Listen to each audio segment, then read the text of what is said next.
Happy Wednesday. Welcome back to the Lorden Arts channel. I'm John Lorden. Thank you so much for spending some time with us here today.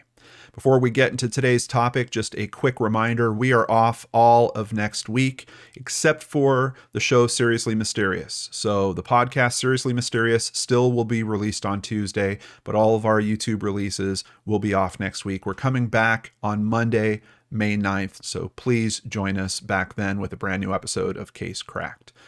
Let's get to today's topic, starting with this screen. This is the Kansas City, Missouri Police Department and their missing persons website. And I wanted to start by looking at all these people. We can see they've got, looks like a couple dozen cases here. And I just wanted to highlight this because of an article I saw over at fox4kc.com. Kansas City Police Chief Rick Smith announced he has disbanded the Missing Persons Cold Case Squad because of an ongoing shortage of police officers. Quote, "We used to have a missing person cold case squad, and just 2 weeks ago, I disbanded that to put them back into regular homicide and regular assault squad because we don't have enough regular detectives," Smith said. According to the chief, there are now 1,140 officers. They're down from a peak of 1,387 during his 4.5-year tenure. Smith explained how the cold case squad's disbanding will impact investigations further by saying, quote, "Now if someone calls in with more information on a case, we'll certainly look at that, but we won't have people to actively work those cases." If you guys are like me, you're probably wondering what is going on with this. How can you not have someone working these cases? And yes, it's cold cases, but look at how many they have. They have a lot of cold cases in this area, and all of these are basically going to be sitting idle, waiting for tips to just come in. Now, I know some of you out there are probably thinking, well, John, this is obvious. This is part of a side effect of defund the police movements. And they did actually have a kind of a motion to not really defund the police. That's such a blanket term that's used. They did have an attempt to try to move some money out of the police department for some community relations programs.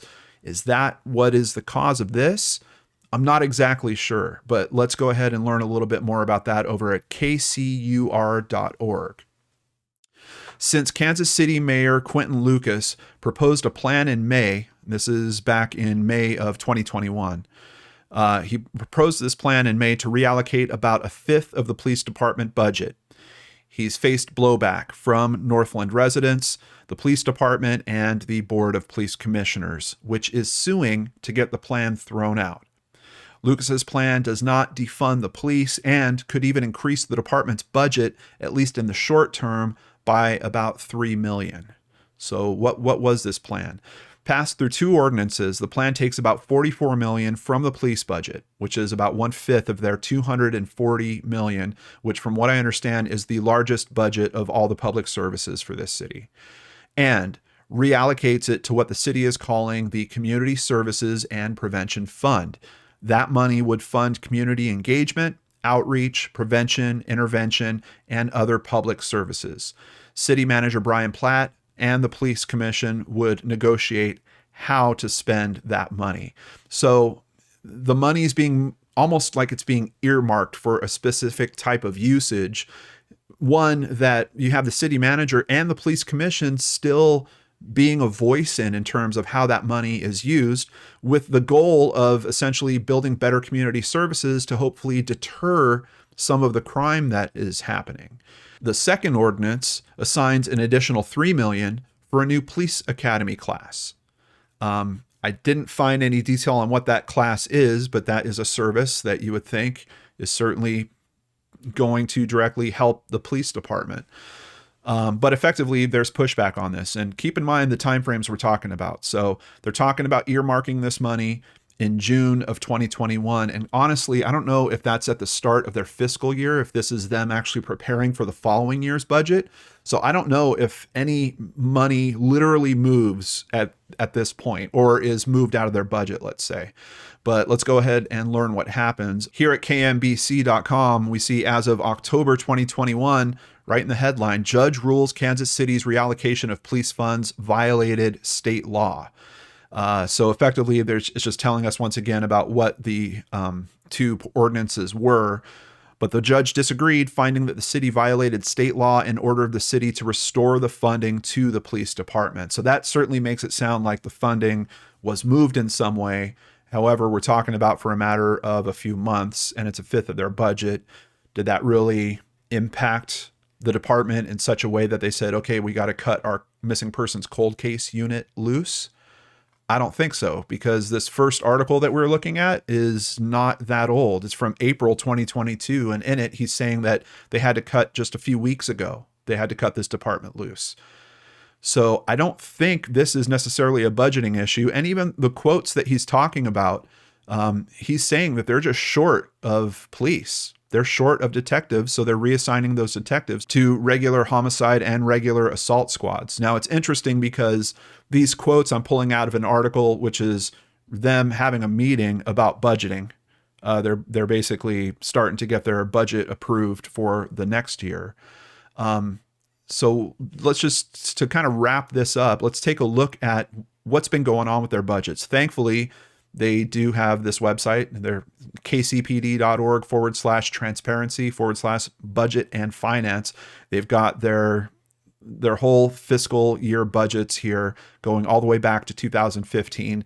Each of these reports is hundreds of pages long, but thankfully there was a couple of key places I could find where I could just get kind of the summaries for what was happening in each year.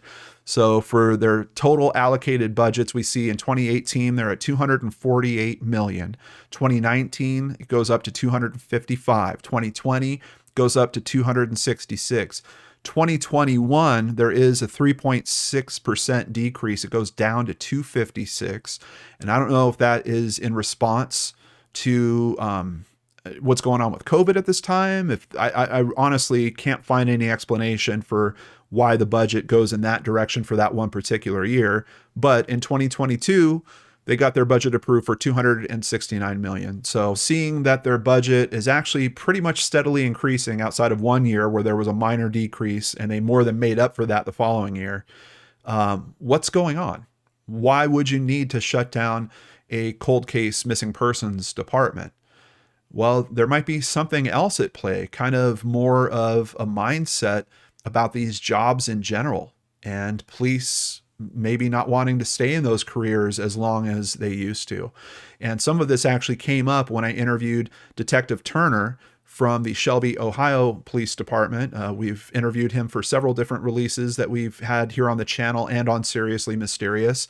But there was a little snippet of that conversation that I thought was really important, and I wanted to share with you guys here. There's a variety of reasons of why we're seeing a shortage of police officers. But what's happening is, we have this movement right now, and it's not pervasive, but this anti-police movement, and we're seeing less and less people want to join the ranks and want to take on the responsibilities that we have to deal with. So our recruitment is down, and our recruitment is tough. We're not getting the candidates that we used to, and the candidates that we are getting are not the top of the line candidates, because the candidates that have, the experience or the degrees are saying, hey, this isn't worth it. The public scrutiny and everything that's going on in the media, they'll pick a different career path. So as far as manpower, what ends up happening is the detective in a smaller agency like mine will get pulled back to the road. And then they're now handling, they're back as a road officer, and they're handling all the calls that come in. And so the cold cases or the cases that are involved that are very detailed and complex get pushed to the back burner. And that just happens across the country, and even bigger agencies that maybe are able to get more officers through recruitment because they pay more, that they have more divisions, better opportunities for advancement. They still are going through the same thing. Their numbers are still drastically down. They're pulling officers from every type of division there is, and officers are going back to the road. We're seeing massive amounts of retirements. Yeah. And guys just saying, I'm done. I've had enough. And, guys that said, that might have, stuck it out 20 years ago and done another, 5-10 years, or just kind of calling it quits right at 25. So, it's kind of the trend we're in right now.